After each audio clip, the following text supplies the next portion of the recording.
भारत की कुछ बहुत ही महत्वपूर्ण ग्रामीण विकास योजनाओं के बारे में।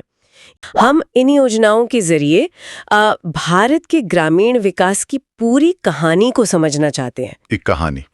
हाँ, एक ऐसी कहानी जो आज़ादी के बाद के आदर्शवाद से शुरू होती है, फिर अधिकारों की गारंटी तक जाती है और आज डिजिटल इंडिया के दौर में सीधे बैंक खातों तक पहुंच गई है। हर योजना इस कहानी का एक अहम पड़ाव है। बिल्कुल सही कहा। ये सिर्फ स्कीमें नहीं है, ये सोचने के तरीके में आए बदलाव का आईना है। तो चलिए इस कहानी की शुरुआत करते हैं पहले अध्याय से, जो 1950 के दशक में लिखा गया था। तो आज़ादी के फौरन बाद जब देश बस अपने पैरों पर खड़ा हो ही रहा था, ग्रामीण विकास के बारे में सरकार की पहली बड़ी सोच क्या थी? वो सोच थी सामुदायिक विकास कार्यक्रम या सीडीपी। इसे 2 अक्टूबर 1952 को लॉन्च किया गया था। तारीख बहुत अहम है, गांधी जयंती। मतलब ये कोशिश थी कि इसे गांधी जी के ग्राम स्वराज के सपने से जोड़ा जाए। और इसका मकसद क्या था? इसका मकसद किसी एक चीज को ठीक करना नहीं था, बल्कि गांव का सर्वांगीण विकास करना था। मतलब खेती, स्वास्थ्य, शिक्षा, सब कुछ एक साथ। ये उस वक्त का एक बहुत बड़ा और कह सकते हैं आदर्शवादी विचार था। और इसमें बाहरी मदद भी शामिल थी, जैसा कि स्लाइड्स में लिखा है। हाँ, अमेरिका के फोर्ड फाउंडेशन का सहयोग था। उस दौर में ये काफी आम था, लेकिन इसकी जो मूल भावना थी वो ये थी कि विकास सरकार ऊपर से नहीं थोपेगी, समुदाय खुद इसमें हिस्सा लेगा। लेकिन क्या ऐसा हो पाया? व्यवहार में ये ज्यादातर सरकारी अधिकारियों ने ही चलाया। लोगों की भागीदारी उतनी नहीं हो पाई जितनी सोची गई थी। फिर भी इसे भारत का पहला संगठित ग्रामीण विकास कार्यक्रम मानते हैं। इसने एक नींव रखी। इसी स्लाइड पर एक विचार लिखा है, शिक्षा वह शेरनी का दूध है जो पिएगा वह दहाड़ेगा। ये उस दौर की भावना को बिल्कुल सटीक तरीके से पकड़ता है। एकदम। शिक्षा और जागरूकता को सशक्तिकरण का सबसे बड़ा जरिया माना गया।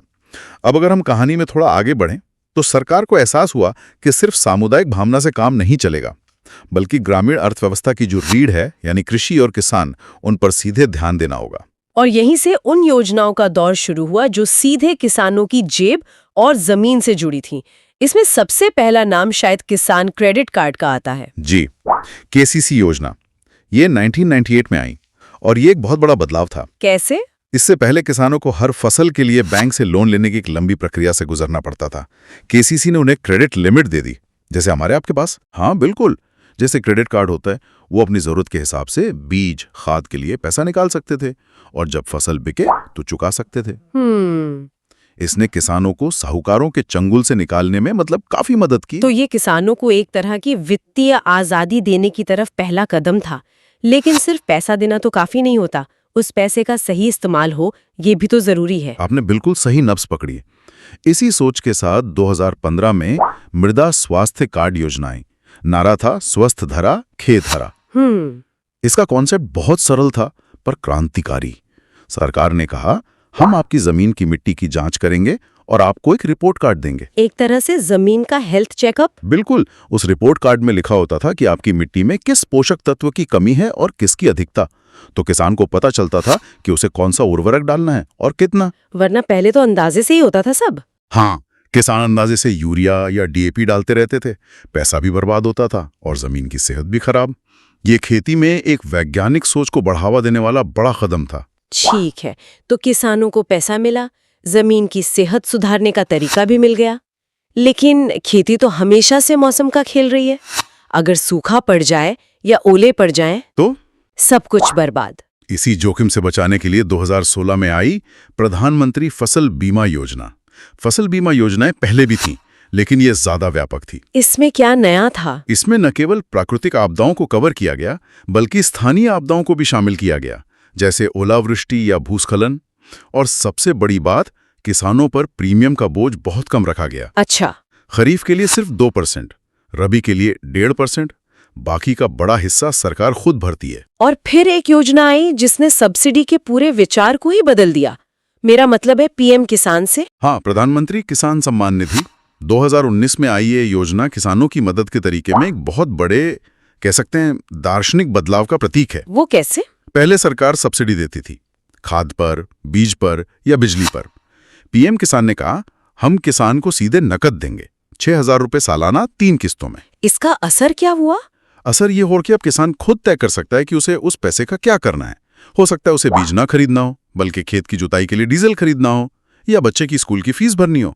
इसने किसान को एक लाभार्थी से ज्यादा एक आर्थिक निर्णय लेने वाले की भूमिका में ला दिया। और यहीं से कहानी एक नया मोड़ लेती है। अब बात सिर्फ किसानों की नहीं, बल्कि पूरे ग्रामीण समाज की आजीविका की हो रही है। और इस मामले में मनरेगा से बड़ी कोई योजना शायद ही हो। कोई शक नहीं, मनरेगा जो 2005 में कानून बना और 2006 में लागू हुआ, वो एक योजना से कहीं ज्यादा था। वो एक कानूनी अधिकार था। अधिकार? हाँ, इसने देश के हर ग्रामीण परिवार को साल में 100 दिन के काम की गारंटी दी। अगर सरकार काम नहीं दे पाती तो उसे बेरोजगारी भत्ता देना पड़ता। ये दुनिया का सबसे बड़ा सामाजिक सुरक्षा कार्यक्रम है। और इसका जमीनी असर क्या हुआ? इसने ग्रामीण भारत को कैसे बदला? इसके कई गहरे असर हुए। पहला, इसने गांवों से शहरों की ओर होने वाले मजबूरी में पलायन को कम किया। लोगों को अपने गांव में ही काम मिलने लगा। बिल्कुल। दूसरा, इसने ग्रामीण क्षेत्रों में मजदूरी की दरें बढ़ा दी। और तीसरा, जो सबसे महत्वपूर्ण है, इसने महिलाओं को आर्थिक रूप से सशक्त किया, क्योंकि इसमें 1/3 काम महिलाओं के लिए आरक्षित था।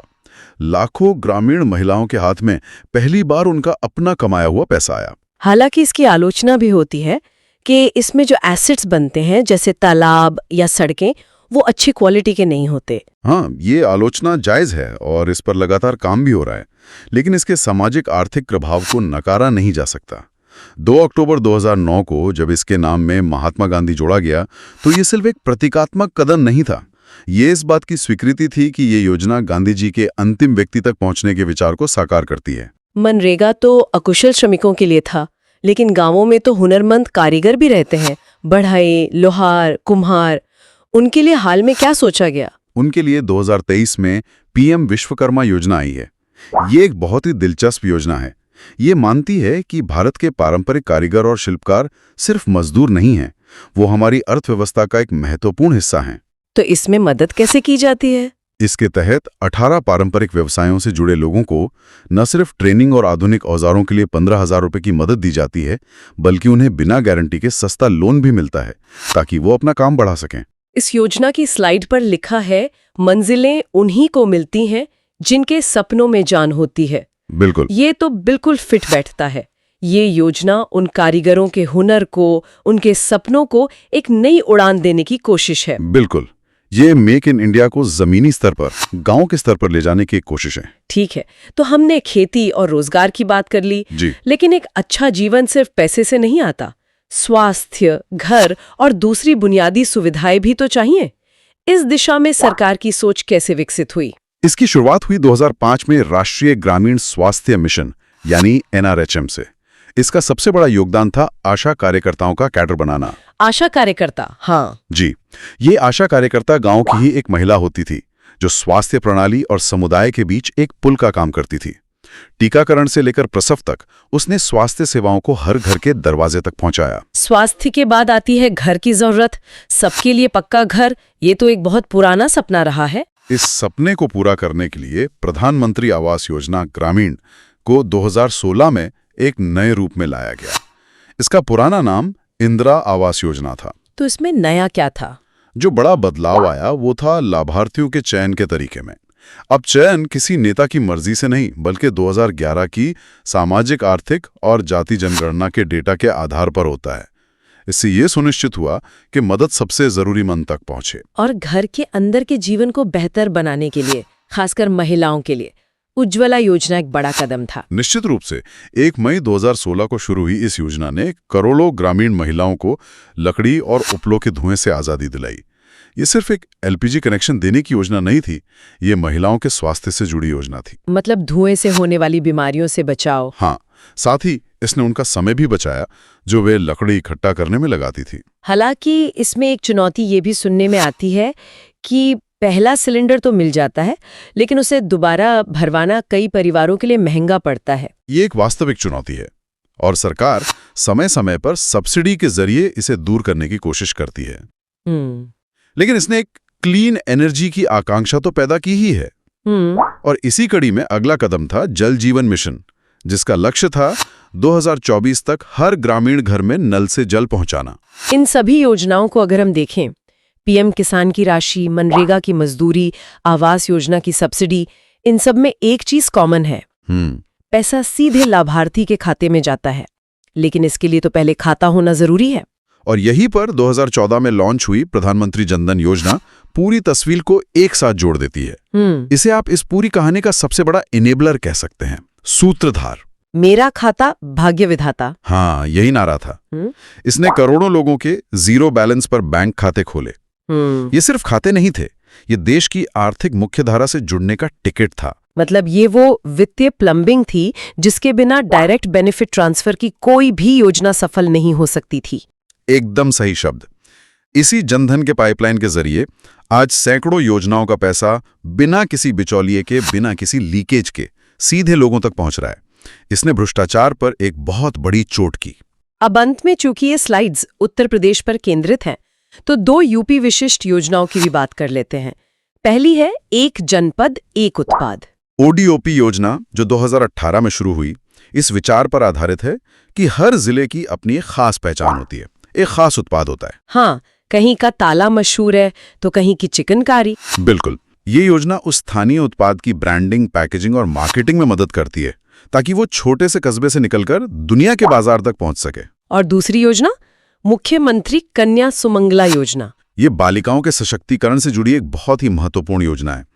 ये बेटी के जन्म से लेकर उसकी ग्रेजुएशन तक की पढ़ाई के लिए 6 चरणों में 25,000 रुपए की आर्थिक सहायता देती है। इसका मतलब दोहरा मकसद है। हाँ, एक तो समाज को बेटी के जन्म पर जश्न मनाने के लिए प्रोत्साहित करना, और दूसरा ये सुनिश्चित करना कि आर्थिक तंगी की वजह से किसी लड़की की पढ़ाई बीच में न छूटे। तो 1952 के सामुदायिक विकास कार्यक्रम से लेकर आज की इन डिजिटल योजनाओं तक हमने एक लंबा सफर तय किया है।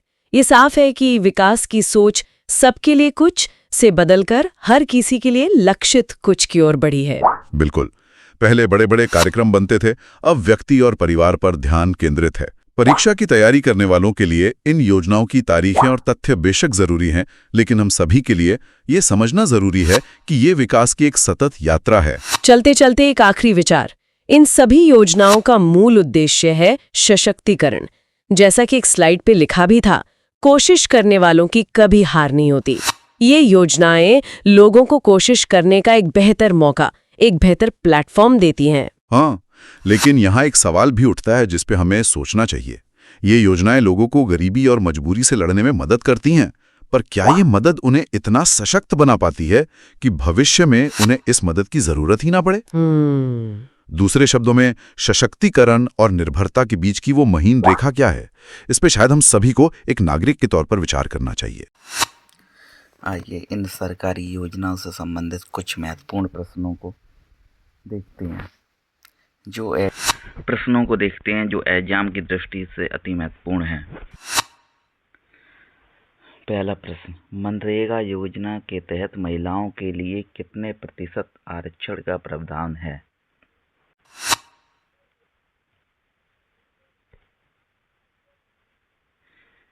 सही आंसर है 33%, 1/3।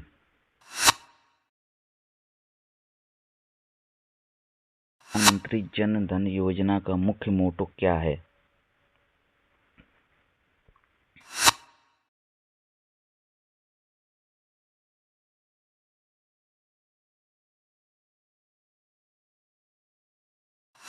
प्रधानमंत्री जन धन योजना का मुख्य स्लोगन है, मेरा खाता मेरा भाग्य विधाता। इससे संबंधित कुछ अन्य तथ्यों को भी देखते हैं। इसकी शुरुआत 28 अगस्त 2014 को हुई थी। ये एक जीरो बैलेंस खाता है। इस योजना की शुरुआत 28 अगस्त 2014 को हुई थी। यह एक जीरो बैलेंस खाता है।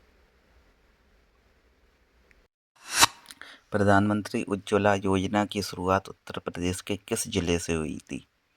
इस योजना की शुरुआत उत्तर प्रदेश के बलिया जिले से हुई थी। 1 मई 2016 को उत्तर प्रदेश के बलिया जिले से हुई थी। इसका उद्देश्य बीपीएल परिवारों को स्वच्छ ईंधन उपलब्ध कराना है। इस योजना का उद्देश्य है स्वच्छ ईंधन, बेहतर जीवन। प्रधानमंत्री किसान सम्मान निधि योजना के तहत 2,000 रुपये की कितनी किस्तें प्रतिवर्ष दी जाती हैं?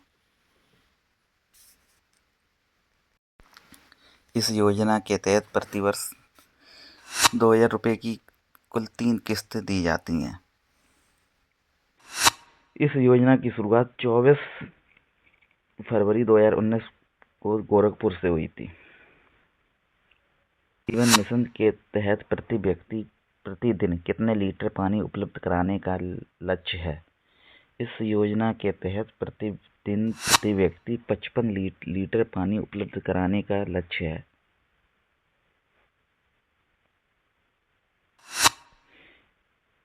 इस योजना की शुरुआत 15 अगस्त 2019 को हुई थी। इसका मुख्य उद्देश्य 2024 तक हर घर नल से जल है। उत्तर प्रदेश की एक जनपद एक उत्पाद योजना के ब्रांड एम्बेसडर कौन है?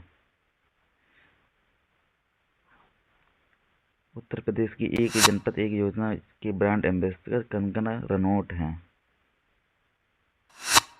इस योजना की शुरुआत 24 जनवरी 2018 को यूपी दिवस के दिन हुई थी। इसका उद्देश्य स्थानीय शिल्प और रोजगार को बढ़ावा देना है।